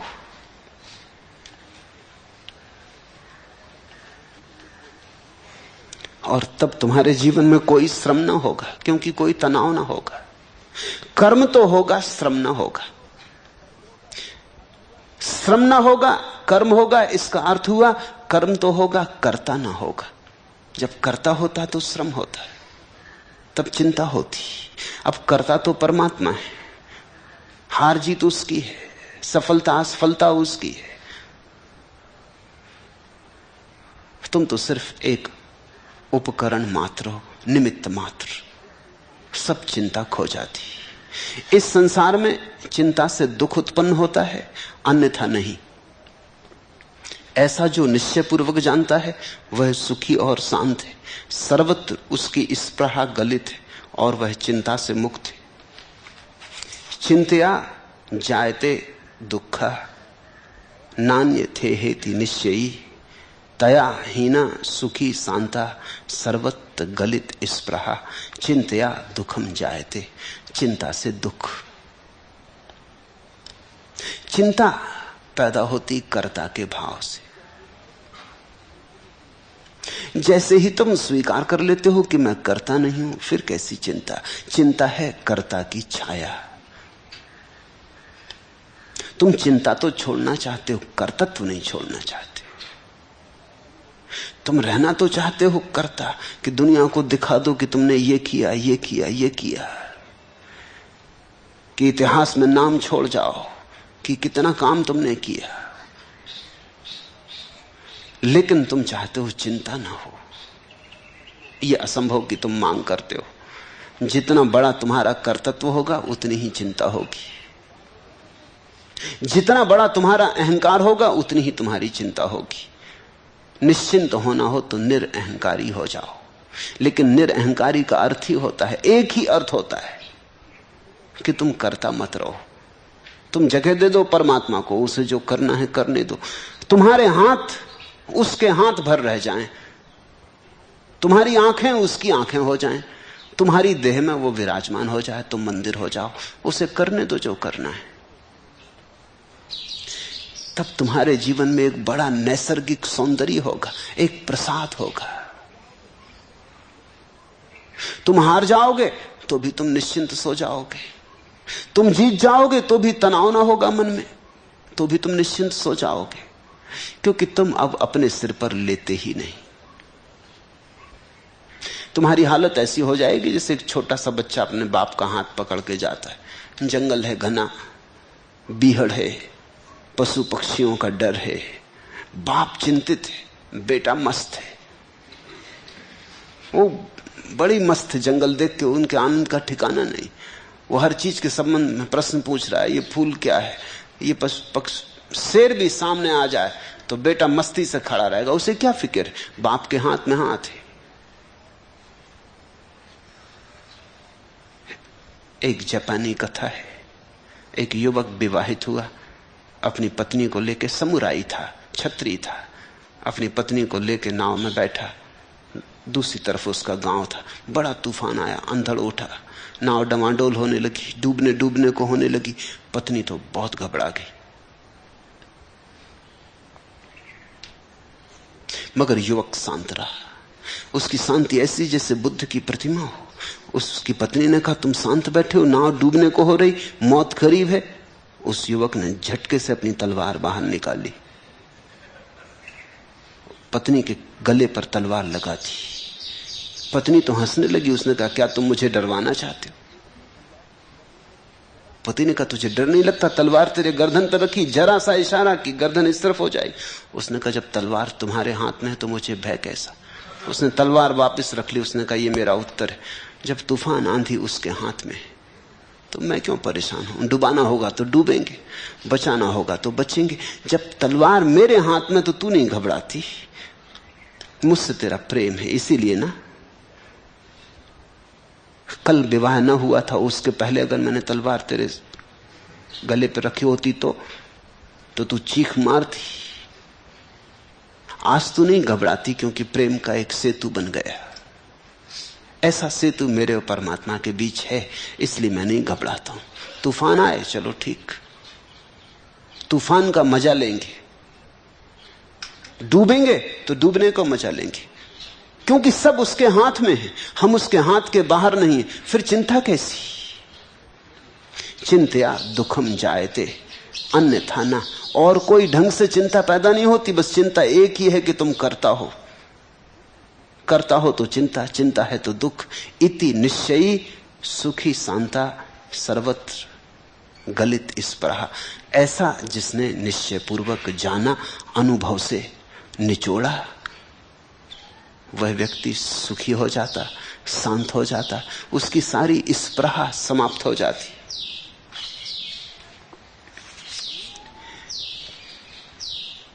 नीड नहीं करता पंछी की पल भर कभी प्रतीक्षा, गगन नहीं लिखता पंखों की अच्छी बुरी समीक्षा, दीप नहीं लेता सलभों की कोई अग्नि परीक्षा, धूम नहीं काजल बनने की करता कभी अभीप्सा, प्राण स्वयं ही केवल अपनी तृषा तृप्ति का माध्यम, तत्व सभी निरपेक्ष अपेक्षा मन का मीठा विभ्रम। तत्व सभी निरपेक्ष अपेक्षा मन का मीठा विभ्रम। भ्रम है, सपना है, ऐसा हो वैसा ना हो जाए, और जैसा होना है वैसा ही होता है। तुम्हारे किए कुछ भी अंतर नहीं पड़ता, रत्ती भर अंतर नहीं पड़ता। तुम नाहक परेशान जरूर हो जाते हो, बस उतना ही अंतर पड़ता है। कभी तुम ऐसे भी तो जी के देखो, कभी अष्टावक्र की बात पर भी तो जी के देखो। कभी तय कर लो कि 3 महीने ऐसे जिएंगे कि जो होगा ठीक, कोई अपेक्षा ना करेंगे। क्या तुम सोचते हो सब होना बंद हो जाएगा? मैं तुमसे कह सकता हूं प्रामाणिक रूप से कि वर्षों से मैंने कुछ नहीं किया, अपने कमरे में अकेला बैठा रहता हूं। जो होना है होता रहता है, होता ही रहता है। एक बार तुम करके देख लो, तुम चकित हो जाओगे, तुम हैरान हो जाओगे कि जन्मों जन्मों से कर कर के परेशान हो गए, और ये तो सब होता ही है। करने वाला जैसे कोई और ही है। सब होता रहता, तुम बीच से हट जाओ, तुम रोड़े मत बनो।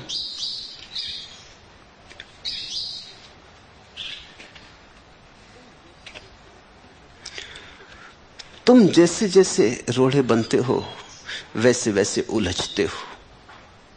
प्राहा अपने को नकार कर सोचता है आदमी, दूसरों के बारे में भटकता है अंधियारे में, निकालता है खाकर चोट पत्थरों को गालियां, करता है निंदा रास्तों की सुनकर अपनी ही प्रतिध्वनि, भींचता है मुट्ठियां, पीसता है दांत, नोचता है चेतना के पंख, नहीं देख पाता आत्मा का निरभ्र आकाश। तुम जो भी शोरगुल मचा रहे हो वो तुम नाहक ही मचा रहे हो। सिबली ने देखा एक कुत्ता पानी के पास आया, प्यासा है, मरा जाता है, लेकिन पानी में दिख गई अपनी छाया तो घबराया। दूसरा कुत्ता मौजूद है, झपटने को मौजूद है, खूंखार मालूम होता है, भौंका तो दूसरा कुत्ता भी भौंका। उसकी अपनी ही प्रतिध्वनि थी। सिबली बैठा देखता रहा और हंसने लगा। उसे सब समझ में आ गया, उसे अपने ही पूरे जीवन का राज समझ में आ गया। पर प्यास ऐसी थी उस कुत्ते की कि कूदना ही पड़ा। आखिर हिम्मत करके गए, छलांग लगा ली, पानी में कूदते ही दूसरा मिट गया। वो दूसरा तो प्रतिबिंब था।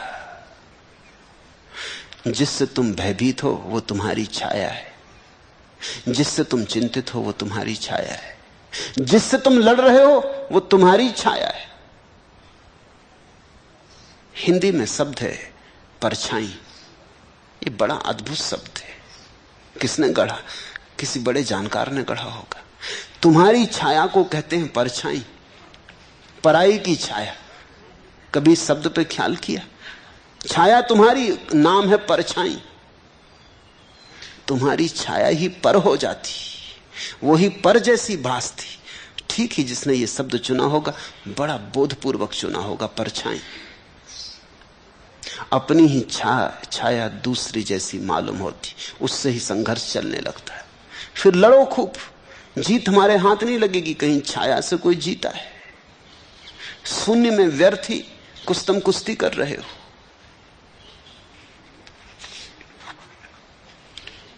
मैं शरीर नहीं हूं, देह मेरी नहीं है, मैं चैतन्य हूं, ऐसा जो निश्चयपूर्वक जानता है वह पुरुष कैवल्य को प्राप्त होता हुआ किए और अनकिए कर्म को स्मरण नहीं करता है।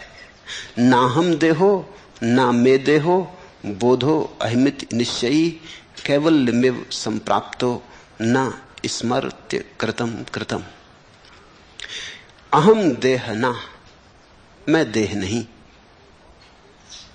देह में ना और देह मेरी नहीं। बोधो अहम इति निश्चयी, ऐसा जिसके भीतर बोध का दिया जला, ऐसा निश्चय पूर्वक जिसके भीतर ज्योति जगी। कैवल्यम संप्राप्ता, वो धीरे धीरे कैवल्य की परम दशा को उपलब्ध होने लगता है। क्योंकि जिसने जाना मैं देह नहीं, ज्यादा दूर नहीं है उसका जानना कि मैं ब्रह्म हूं, उसने पहला कदम उठा लिया। जिसने कहा मैं देह नहीं, निश्चय पूर्वक जानकर, जिसने कहा मैं मन नहीं, उसने कदम उठा लिए धीरे धीरे कैवल्य की तरफ। शीघ्र ही वो घड़ी आएगी जब उसके भीतर उद्घोष होगा, अहम ब्रह्मास्मि, अनल हक, मैं ही हूं ब्रह्म। फिर ऐसे व्यक्ति को न तो किए की चिंता होती न अनकिए की चिंता होती। तुमने देखा कभी, तुम उन कर्मों का तो हिसाब रखते हो जो तुमने किए, जो तुम नहीं कर पाए उनके लिए भी चिंतित होते। तुमने मूढ़ता का कोई अंत देखा? ये गणित को समझो। कल तुम किसी को गाली नहीं दे पाए, उसकी भी चिंता चलती। दिया होता तो चिंता चलती, समझ में आता है। दे नहीं पाए, मौका चूक गए, अब मिले मौका दोबारा, ना मिले मौका दोबारा, समय वैसा हाथ आए ना आए, अब इसकी चिंता चलती। तुम किए हुए की चिंता करते हो, अनकिए की चिंता करते हो। तुम जो जो नहीं कर पाए जीवन में वो भी तुम्हारा पीछा करता है। मुल्ला नसरुद्दीन मर रहा था तो मौलवी ने उससे कहा कि अब पश्चाताप करो।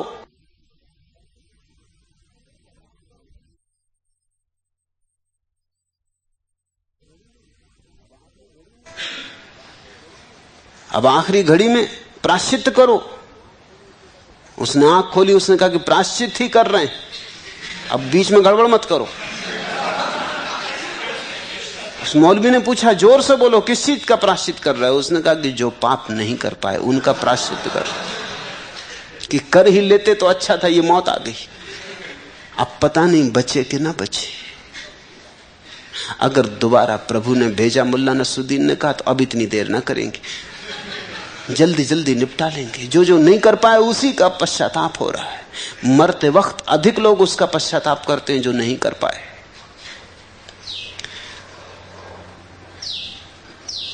ऐसा पुरुष जिसने जाना मैं देह नहीं, मैं मन नहीं, और जिसने पहचानी अपनी भीतर की छवि। अनकिए की तो बात छोड़ो, किए का भी विचार नहीं करता। जो हुआ हुआ, जो नहीं हुआ नहीं हुआ। वो बोझ नहीं ढोता, अतीत को सिर पे लेके नहीं चलता। और जिस व्यक्ति ने अतीत को सिर से उतार कर रख दिया, उसके पंख फैल जाते, वो खुले आकाश में उड़ने लगता है। उस पर जमीन की कशिश का कोई प्रभाव नहीं रह जाता, वो आकाशगामी हो जाता है।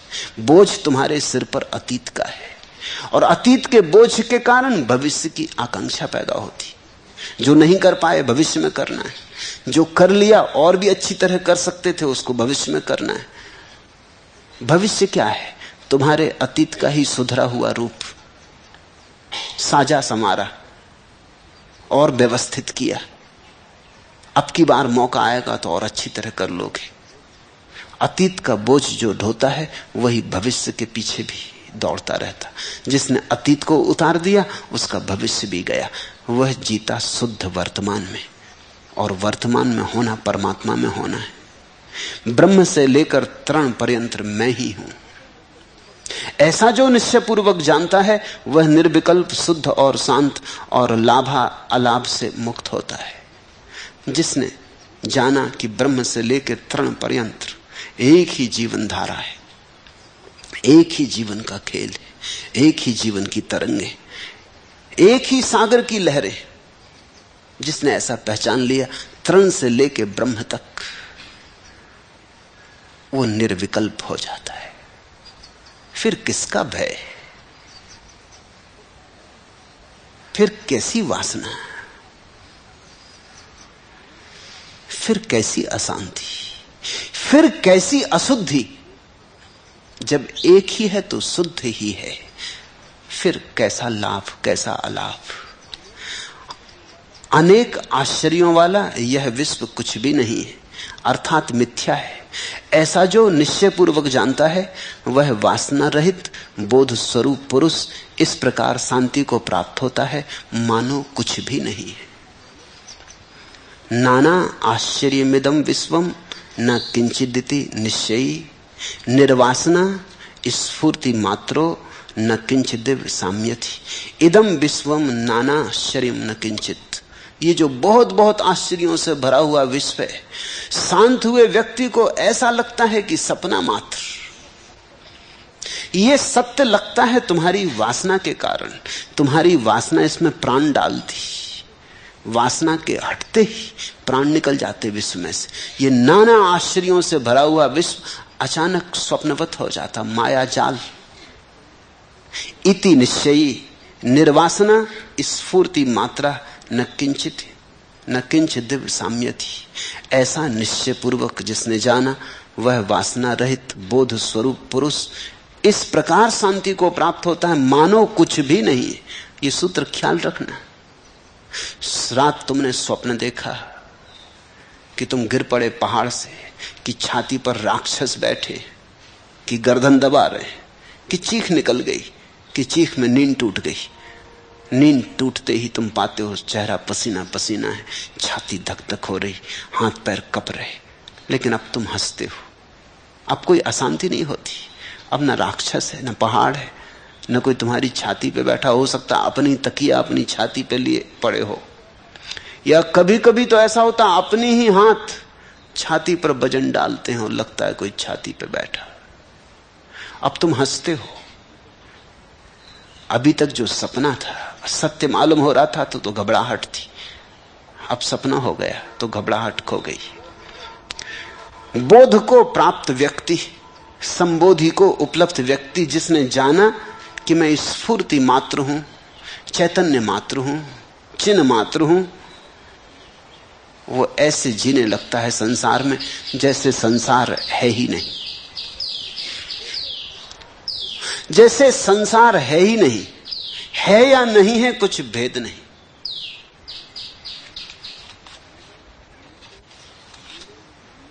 धागे में मणियां हैं कि मणियों में धागा।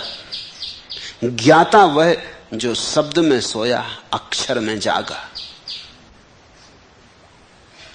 ये जो तुम बाहर देखते हो क्षर है, क्षण भंगुर है। ज्ञाता वह जो शब्द में सोया, अक्षर में जागा, जो उसमें जाग गया जिसका कोई क्षय नहीं होता। अच्युत अक्षर वो तुम्हारे भीतर है। ये बड़े मजे की बात है। देवनागरी लिपि में वर्णमाला को हम कहते हैं अक्षर। आ बा सा का खा गा अक्षर। फिर जब दो अक्षर से मिलकर कोई चीज बन जाती तो उसको कहते शब्द। रा अक्षर, मां अक्षर, राम शब्द। शब्द तो जोड़ है दो का, अक्षर एक का अनुभव है। अल्फाबेट अर्थहीन शब्द है, अक्षर बड़ा सार्थक। अक्षर का अर्थ होता है जब एक है तो फिर कोई विनाश नहीं, जब दो हैं तो विनाश होगा। जहां जोड़ है वहां टूट होगी, जहां योग है वहां वियोग होगा। इसलिए तो शब्द से अक्षर को कहना असंभव। इसलिए तो सत्य को शब्द में नहीं कहा जा सकता, क्योंकि सत्य है एक और शब्द बनते हैं दो से। इसलिए हिंदुओं ने उस परम सत्य को प्रकट करने के लिए ओम खोजा,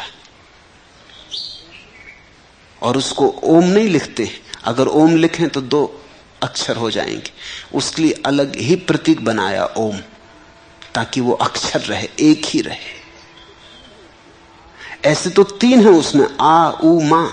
ओम बनाने में तीन अक्षर आ गए, लेकिन तीन आ गए तो शब्द हो गया, शब्द हो गया तो असत्य हो गया, शब्द हो गया तो जोड़ हो गया, जोड़ हो गया तो टूटेगा, बिखरेगा।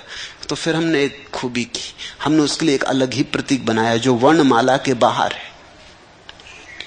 तुम किसी से पूछो ओम का अर्थ क्या है, ओम का कोई अर्थ नहीं, शब्द का अर्थ होता है, अक्षर का कोई अर्थ नहीं होता। ओम तो अर्थहीन है, प्रतीक मात्र है उस परम का। वो एक जब टूटता तो तीन हो जाते, इसलिए त्रिमूर्ति। फिर तीन तेरह हो जाते, फिर तो बिखरता जाता। उस एक का नाम अक्षर। धागे में मणियां हैं कि मणियों में धागा? ज्ञाता वह जो शब्द में सोया, अक्षर में जागा। दर्पण में बिंबित छाया से लड़ते लड़ते हो गया है लहू लुहान सत्य। आंख मुंदे तो आंख खुले, आंख मुंदे तो आंख खुले। आंख खोल के तुमने जो देखा है वो संसार, आंख मूंद के जो देखोगे वही सर्व, वही परमात्मा, वही सत्य। आंख मुंदे तो आंख खुले। ये सारे सूत्र एक अर्थ में आंख मूंदने के सूत्र हैं। संसार से मूंद लो आंख, और एक अर्थ में आंख खोलने के सूत्र हैं। खोल लो परमात्मा की तरफ, स्वयं की तरफ आंख।